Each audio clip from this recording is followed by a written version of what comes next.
Hello, you wonderful people, and welcome to another episode of Super-Fanta-Fi. This being a show, we're talking about TV shows of the supernatural, fantasy, and/or science fictional genre. For today's episode, I'm going to talk about the latest episode of Killjoys.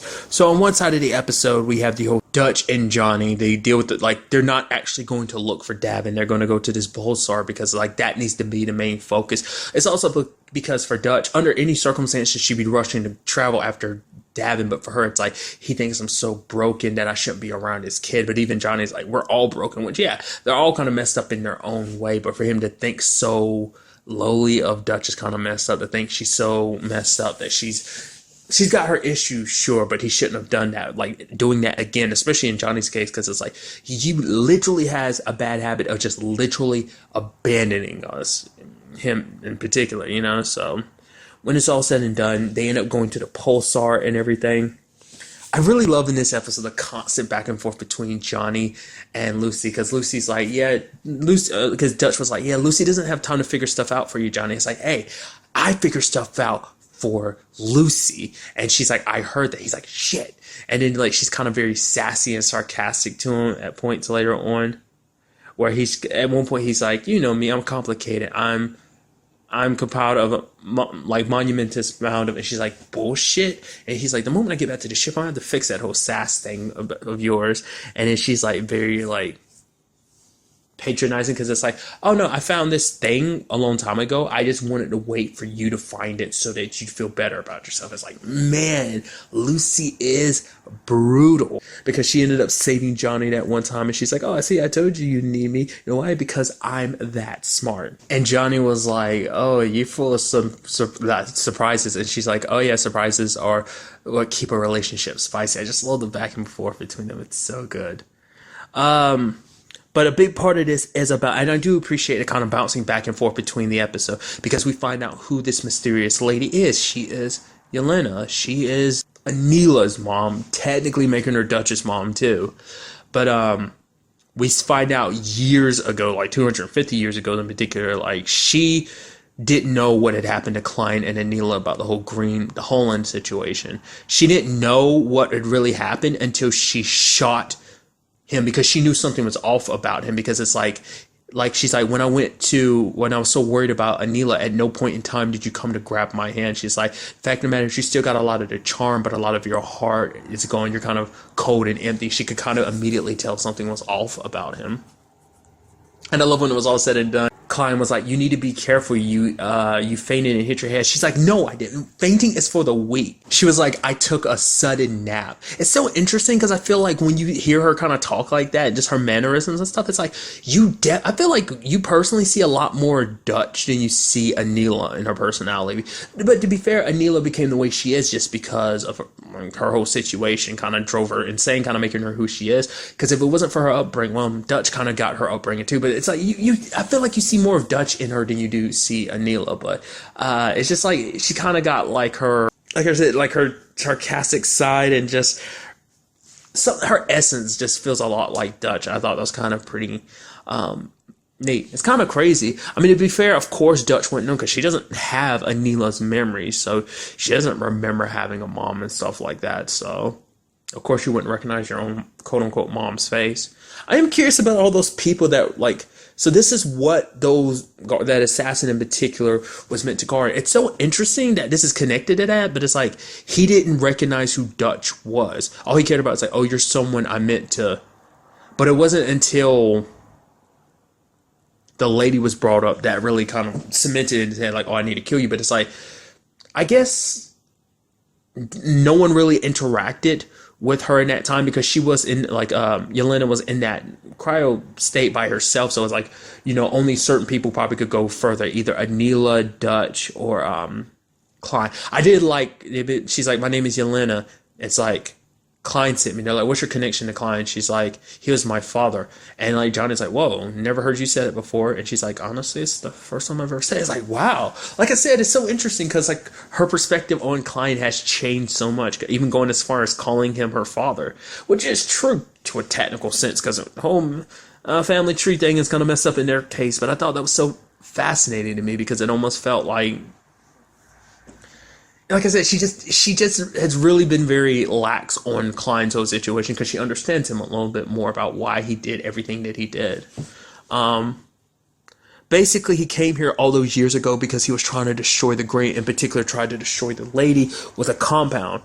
But he knew that it would kill Anila if he used it. It would most likely kill him as well and all these other innocent people. But Yelena stopped him because, it's because he was worried that he might not be able to save their daughter, but she kind of convinced him not to do that.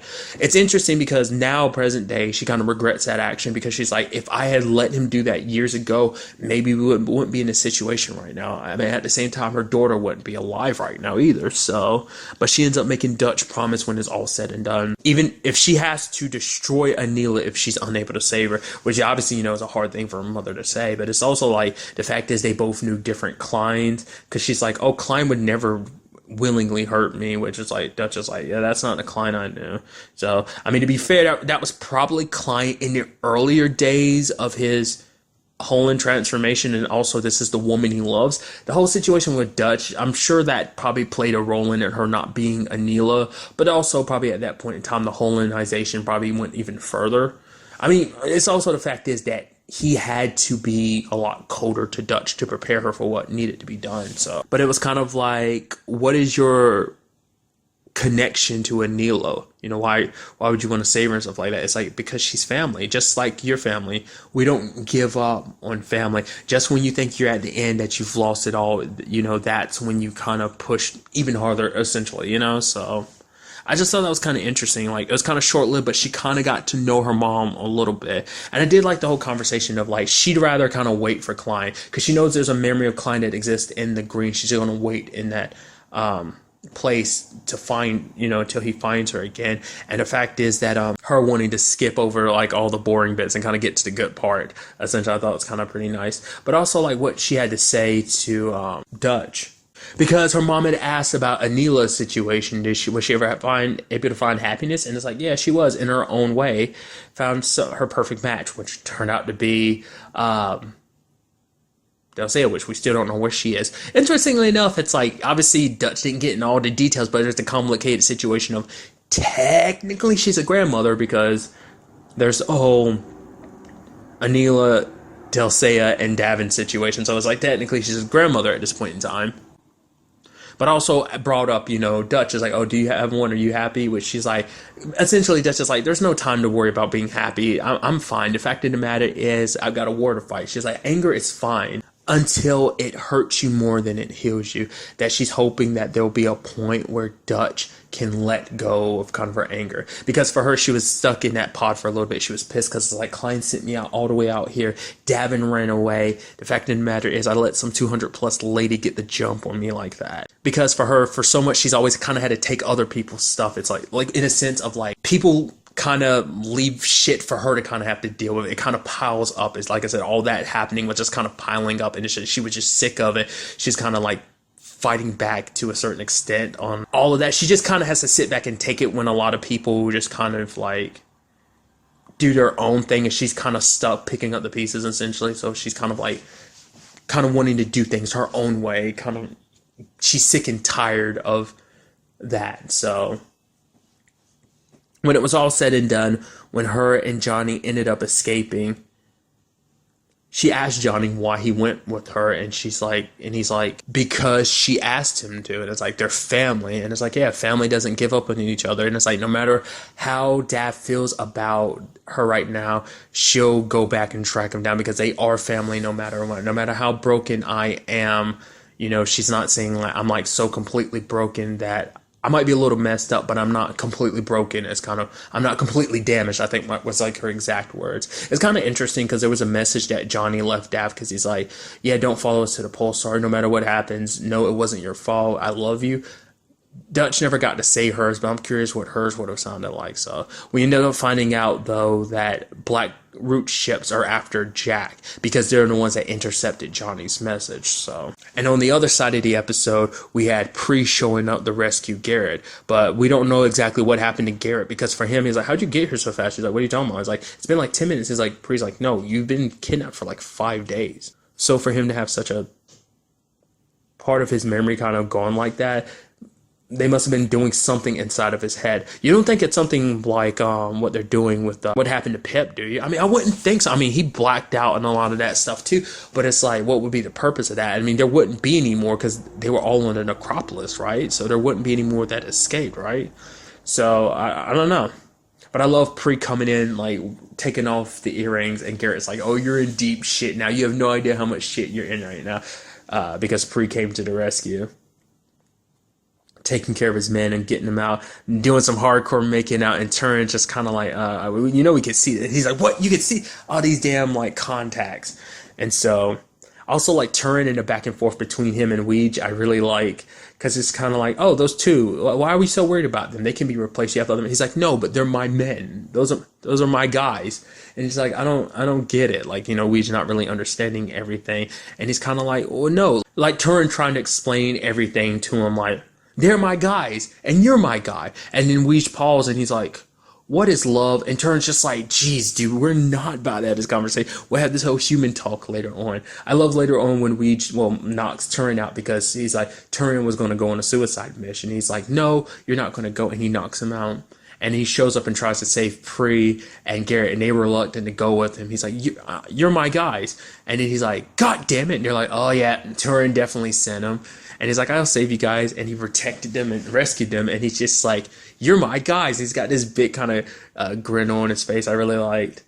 Sadly, they weren't able to rescue the children just because they're kind of outmatched at this time. But they are keeping an eye on the rat because they were able to kind of hack into the system. I love that. It's like, I'm tired of you underestimating me, Turin. I know what a biometric scanner looks like. And then he's kind of whispering, he's like, I think it's that. And Garrett's like, I don't know, shrugging his shoulders. I love it. But when it's all said and done, they have been returned to the Armada, where we have Zeph popping up, and it's like, oh, where's Pip?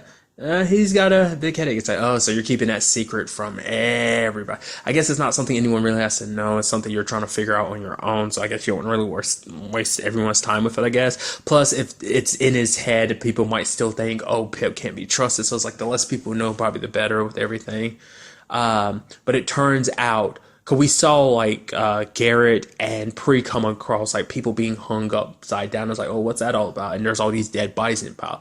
Essentially, all the green has been frozen. And it is what I thought. It is, like, because Dutch properly, like, says it in this episode. I don't think she had said it before now. But, like, the frozen green was Anila's attempt to stop the lady. I was like, I don't know if she's outright said that before now. Maybe she has. I don't know. Like, that was always my thought, but I didn't know because I don't think she ever outright said in the show. But maybe I'm just completely wrong. But it is kind of crazy in the long run of everything. It's kind of like, yeah, Klein sends all these very cryptic messages because it's like you were sent all the way there with no idea what you were looking for, what your purpose was for, But getting back to what I was saying, all those Hullen were being drained of the green because there's no, like, actual green out in the wild. She has to basically have those Hullen train themselves with their green, which is very interesting because that's a Anila move, because that's how the whole thing with Dutch became a thing, because she would bleed herself of her green, and after a while she compiled enough to do what she needed to do. So the lady's literally doing the same thing. But it's like, I guess she still doesn't completely have the pathway mapped out. It's like they're trying to get a pool of live green that can't be blocked by Anila. So I guess, like, the moment it pops up, it's kind of like, oh, she'll know exactly where the green is, because it is kind of like a means of communication. So the moment that line is completely open, she'll be able to just skyrocket to there. I'm assuming that's what they're kind of setting it out to be. So, like I said, very interesting episode. I'm very interested to see where all this takes us going forward into the next episode. But really, that's all I want to talk about. Till the next time we meet, be happy, be safe, live life to the fullest, and enjoy it. Good day and good